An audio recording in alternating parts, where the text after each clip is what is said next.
Now we will see general requirements of the parental preparations. Now, the first requirement of your parental preparation is that it must have the good stability. As everybody know, the dosage form, if is having the good stability, then it will be the beneficial for the manufacturer also, as well as it is beneficial for the user also. So that's why your preparation must have the good stability, as well as with the point of view of the drug. Most of time we are putting the your liquid dosage forms, and liquid dosage forms are very much prone for the instability. So in case of the parental preparations, the formula must be prepared in such a way that it should have the good stability or the long life. So this is the first requirement for the parental preparation. Then the second requirement is the sterility. Now sterility means what? Sterility is the state. It means the preparation is free from the any kind of microbial contamination or the any kind of bacteria as well as the viruses. So as your preparation is going to be administered into the bloodstream, so it must be free from microbial contamination. So the preparation should be prepared and sterilized in such a way that it should be free from the any kind of micro as well as the bacterial infection. So it should not cause any kind of hazard effects of the to the patients. So that is sterility should be achieved. Then next requirement is the free from pyrogen. Now the pyrogens are the those contaminants which can cause the increase in the temperature. So your preparation when administered into the bloodstream, it may cause the increase in the temperature. So to avoid those things, your preparation must be free from the pyrogen. Then next requirement is free from foreign particles. As you know, it is going to be administered into the bloodstream, so that foreign particles may cause the unique kind of hazardous effects if it is injected inside the bloodstream. So to avoid the inconveniences as well as the hazardous effect on the body, we should make your preparation free from the foreign particles. Then isotonicity. Now, when we are administering the preparation into the bloodstream, so your preparation must have the isotonicity, and its tonicity should match with your blood. As when the isotonic preparations are injected, then there will not be any kind of problem to the patient. If the preparation is not having the isotonic, suppose it is hypertonic or hypotonic, then there is the destruction of the RBCs surely occurs. So to avoid the destruction as well as the problem with the patient, the preparation should be maintained its isotonicity. There are various methods by which we can maintain the required isotonicity of your preparation. Then specific gravity, chemical impurity, clarity. So these are all those things we should maintain while preparation of your parental preparation. Then regarding the solvents as well as vehicle when we are using, so that all the solvents as well as vehicles and all kind of other excipients, they must meet the special requirements of the your preparation. As everybody know, when we are administering it into the bloodstream, so along with your vehicle as well as with your excipients, some adulteration may be happen, as well as the some contaminants may be inserted into your preparation, and during that manufacturing, that added particles or added unwanted foreign particles may directly injected to the bloodstream. So it may cause any kind of serious problems. So to avoid that, we should purchase the raw material of such kind which meet the standards of your required for the parentals. Then there should not be utilization of the coloring agents, as parental preparations are directly injected, so there is no any attractiveness required, and coloring agents are already prepared from the chemicals, and they are most of time harmful to the your body.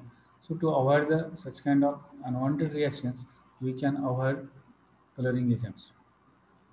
Then your preparation must be prepared under the aseptic conditions. Now aseptic condition means what? The condition in which there is a zero bacterial count or no microbial infection is present. So in that case we have to prepare the, or in such condition we should manufacture your parental preparation. So then only we can avoid the entry of microbes inside your preparation. So to avoid the further consequences, we have to take care in such way that there should not be entry of your microorganism inside your preparation. Even though we are trying uh, addition of any kind of antimicrobial agent, in some case, suppose a single dose container is there, in that we are going for the uh, terminal sterilization, or the finally we are going to kill the microbes by using the sterilization methods. So even though we should avoid the such kind of entries of microorganisms, so we during preparation we can maintain the such conditions or the environmental uh, conditions that will minimize the infection or the contamination of the microorganism into your preparation. Then we should maintain the required quality of packaging material, because when we are taking the so lot of efforts to prepare your preparation free from microorganism and free from the foreign particles. So at the last, suppose your packaging material is not having the good quality, so that packaging material may lose their own material inside your preparation, and it may cause the serious problems into the human body. So to avoid that all those things, whatever the packaging material we are using, that is glasses, plastics, or whatever the vial we are preparing, so that should be prepared from the good quality material. So this is about the your general requirement of the parental preparation. Now the formulation of the parental products or the parental preparations. In this case, in this case, the formula should be designed in such way that first thing that we have to take the drug which is to be required. Then vehicles. In case of vehicles, there is the aqueous vehicles as well as the non-aqueous vehicles are required. So in aqueous vehicles, water for injection is choice of a vehicle for all kind of manufacturers because of its versatile advantages, as well as in case of non-aqueous vehicles, ethyl alcohol, propylene glycol, almond oil can be used. So as per the requirements, you can choose any kind of vehicle. Then other ingredients we require regarding the solubilizing agents. To increase the solubility of your drug, we can use the solubilizing agent like surface acting agents, twins, polysorbates. Then stabilizers we require, antioxidants also we require to make the to improve the stability of your product. We may add the stabilizing agents as well as the antioxidants. For example, thiourea, ascorbic acid, tocopherol can be used as a stabilizer as well as antioxidants. So to improve the life of your product, we have to make the such kind of arrangement, or the required ingredients we have to add. Then buffering agents. Buffering agents are those agents which avoid the changes in the pH, and they maintain the required pH throughout the life of your product. In this case, we can add citric acid, sodium citrate as per the required quantity. Then antibacterial agents we need to add to protect your preparation from the bacterial infection or the other kind of foreign material. Benzyl alcohol, metacresol, phenol, chelating agents can be added as an antibacterial agents. Then chelating agent is added to avoid the problems of the your soluble some salt are there. So to avoid that type of problem, we can add the chelating agents. So ADT is the best choice of chelating agents we can add. Generally, in case of raw material, some unwanted metals may become. So to avoid that kind of problems of that metals, like calcium ions, as well as the magnesium ions, that kind of material may cause the problem with their preparation. So chelating agents are necessary. They will form the complex with that material and they will avoid the entry of that material. Then suspending agent, emulsifying agent, wetting agent are also required.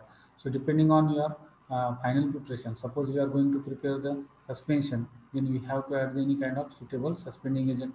If you are going to prepare the emulsion, then we have to add the emulsifying agent, as well as the to improve the wetting ability of your product while preparing the suspension, we may require to add the additional wetting agent. So this kind of agents we may require to add depending on your preparation. Then tonicity factor is there. So to maintain the isotonic preparation, we have to add the sodium chloride, or instead of that we can add the dextrose to maintain or to make your solution isotonic. Now processing of the parental preparation, or the preparation procedure of your preparation. Here there are the long number of steps given to while preparation of your parental product. So here first step is that cleaning of the containers, closures as well as the equipment, collection of the material. Then next step is preparation of parental products. Next step is filtration. After the filtration, filling of the preparation in the final container. Then sealing the final container and sterilization of that sealed container, and then evaluation of that parental preparation, then labeling and packaging. So these are the near about 9 steps are there you have to follow for the preparation of your parental product. Generally in case of cleaning, so whatever the equipments you are going to use for the preparation of your parental, so here washing is essential, and during that washing we have to take the care. Generally with the help of initially we have to wash the equipments with the detergent and simple tap water. Then after that we have to wash it with the distilled water to remove the your detergents, and then finally we have to rinse with the water for injection to avoid any kind of bacterial infection or any kind of microbial contamination. Then suppose we are using the rubber closures, if it is required in case of your container, then that rubber closures should be washed with the 0.5% of sodium pyrophosphate solution in water. So to avoid the various kind of problem, we have to take such kind of care. Now after the cleaning of your all the equipments as well as the all the your container and closure, uh, we have to go for the collection of the material. As per your formula, we should collect the your raw material. For example, you are taking the your drug, other excipients. So after collection, they should be accurately weighed as per the your requirement, and whatever the vehicle you are using, that should be free from the pyrogen. So that kind of care we have to take. Then preparation of parental product. Now when we are going to prepare your parental preparation, for example, if you are preparing the solution or if you are preparing the suspension, as well as suppose you are preparing the emulsion, then as per the formula, thoroughly we have to follow the all the instructions or the all the procedures as per given in your formula. So while preparation of that product, we have to take the all the ingredients accurately, and we have to make it mixture separately, and in the aseptic condition we have to mix it. So the preparation of that solution or suspension or emulsion we have to carry it out in the aseptic area to avoid the contamination or to avoid the entry of microorganism. So this is the preparation procedure strictly carried out into the aseptic condition. Then next step is the filtration. Suppose you have prepared the emulsion or you have prepared your solution, then we may go for the filtration. Generally, during the your mixing procedure, some raw material may contain the unwanted particles, or during that procedure, unwanted particle may get mixed. So to separate out that unwanted particles, we can go for the filtration. Generally, we are taking the standard quality of filters to go to filter your preparation, and here we have to take the um, care about your filter. Whatever the filter you have chosen, so it should not lose its own fibers in your solution while filtration. So for that purpose, we are using the candle filters, membrane filters for the uh, filtration of your product, as well as we can use the bacteria proof filters also to avoid the or to separate the your bacteria also.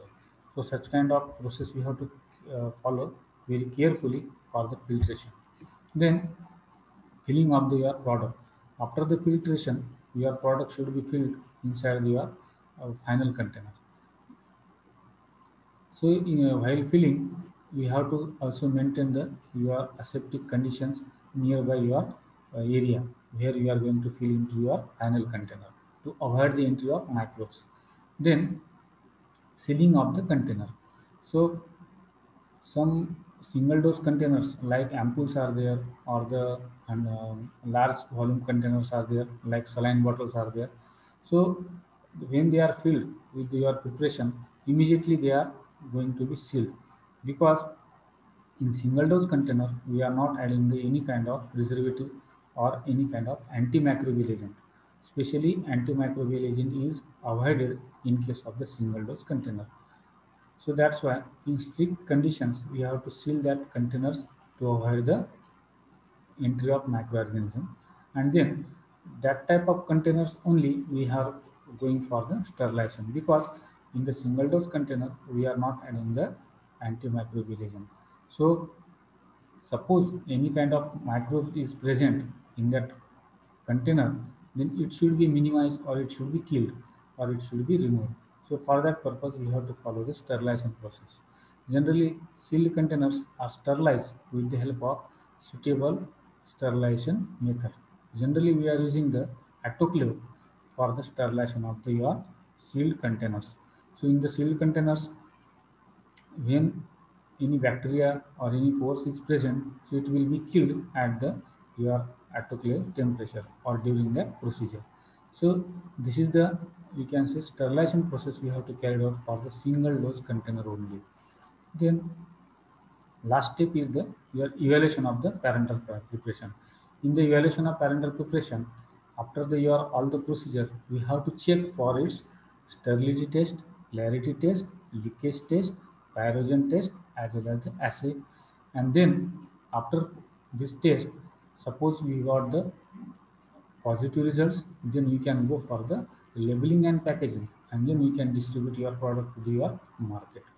So in evaluation of parental products, we will see regarding the what kind of test we have to carry out. Generally, sterility testing, particulate matter testing, or the clarity testing. Then faulty seal packaging or the leakage test. Then pyrogen test. Under the pyrogen test, rabbit test, lal test, mat test, as well as the lastly we have to find out the drug content uniformity in your final preparation. Now, what is meant by the sterility testing? As we have mentioned, for the single dose container, we have to go for the sterilization test. Now, sterility means what? Sterility is nothing but the state at which zero bacteria is present, or there is no any kind of microbe is present in your product. So this is called the sterility state. So sterility means no bacteria. If you are saying that in your product there is no bacteria, then your product is sterile one. It means it is not having any kind of bacteria. So to check the absence of that bacteria or absence of microorganism, we are going to test it. So in that test, we will get confirmation whether the bacteria is not present or whether it is present. So that test, or to check the presence of bacteria or the microorganism, is called as the sterility testing. Because while sterilization, uh, we are seeing that we are killing the bacteria inside your container, and we are not adding the any kind of antimicrobial agent, and this test is specially meant for the single dose container in which we have not added any kind of preservative or the antimicrobial agent. Suppose we are not adding any antimicrobial agent and you are sterilizing it, it means your product must be free from the microorganism. Suppose any kind any microorganism is present because of your faulty sterilization method, or you have not properly operated the sterilization process or that equipment, then sterilization may not achieve properly. So microorganism may be present, if chances may be there. So to check whether the microbes are present in your product or not, we have to perform the sterility test. So in that sterility test, there is the simple process, that is the first of all sampling is done, second is the selection of the quantity of the product, third step is the method of sterility testing, and lastly observation. Generally in the sterility testing, what we are doing, we are taking the one media, that is the nutrient broth agar or any kind of suitable media we have to take, in which your microbe will have the very good growth, and that media previously we have to sterilize, as well as whatever the equipments you are going to use in the sterility testing technology or the method, that all the equipments should be previously sterilized. Okay, then in that case, whatever the mm, nutrient agar or the broth media we are taking, in which bacteria can be grown very well, so uh, that media we have to sterilize previously, and then after that in that media we have to add your sample.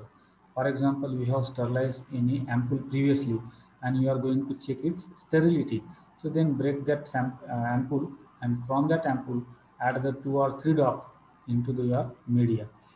Then what will happen, we have to keep that media for the inoculation, or we have to provide the suitable conditions for the development of the bacteria. Suppose in your sample any kind of microbes are present, then what will happen, they will easily grow in your nutrient broth agar or that media, because that media will have the good source of nutrients, and in that media already no bacteria are present because it is already sterilized, and in your preparation there is also no bacteria. But suppose while sterilization of your ampoules, suppose we have not achieved required conditions, then bacteria may be present. Suppose that bacteria are present, then what will happen? From that we have taken the sample and we have added into the that agar medium. Then what will happen? Then microbes will be grow if they are present in that your ampoule. Then after that you will get idea that during the sterilization you was not perform that process properly, and that's why microbes are present in your container and they have shown their growth in the nutrient agar medium. So by this way we are checking the presence of your bacteria. So this is the, we can say, called as the direct inoculation test. Now another test is there. Instead of that we can go for the another test also. Suppose we have not taken directly your sample, then what we have to do, while filtration we have filtered suppose that product and we have filled it into the final container. So while filtration, that suppose bacteria or any kind of pores or any kind of microbial material is present, so that will be on the surface of that filter. So simply we can go for the uh, uh, taking that filter, and that filter we have to inoculate, or that cut the some part of that filter and add it into the nutrient agar medium. So here difference is that instead of directly taking sample, we are taking the part of that filter on which maybe bacteria are present. So here, when instead of the direct sample we are inoculating the your part of that filter, and we are checking the growth will be occur or not. So in that technology or in that method it is called as the indirect inoculation method. So indirect inoculation method will give the same results.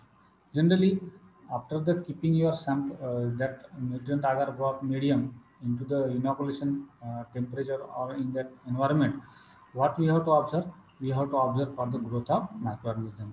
Generally, suppose there is no any evidence is occurred or no growth of bacteria or no turbidity is shown, then we can say the test of sterility has been passed.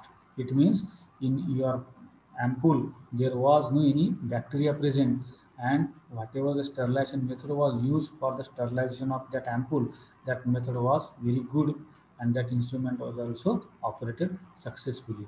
As well as if in the your indirect method also, if you are checking the same growth of microorganism and you have not observed any growth of microorganism, then you can say that your preparation was free from bacteria.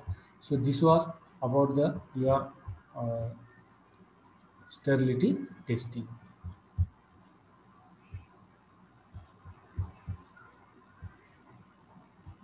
Leakage stage is generally meant for the checking the ability of your container, whether it is totally packing your product or not. Sometimes after the packing, some minor cracks may be available in case of the ampoule. So to check the that hairline or the very minute crack, we have to perform the leakage test. After the filling of your final container, so leakage may be possible. So during the transportation, your product may fall down or that leakage may cause the entry of bacteria inside your container. So to avoid all those things, whether we have performed packing properly or not, to check it, we have to go for the leakage test.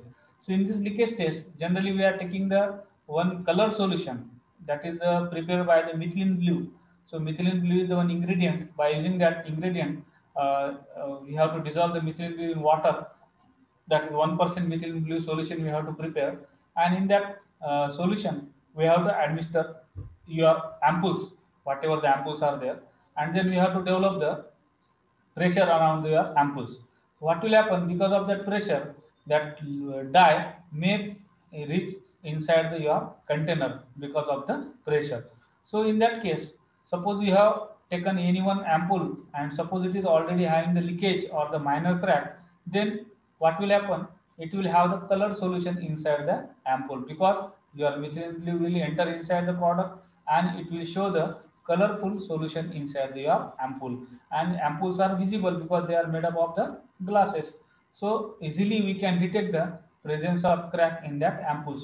So many ampoules are maybe have the cracks, and you may find that some ampoules have the colorful solution inside the ampoules. So this is called as a leakage test. By using that test we can perform the or we can check the quality of your product.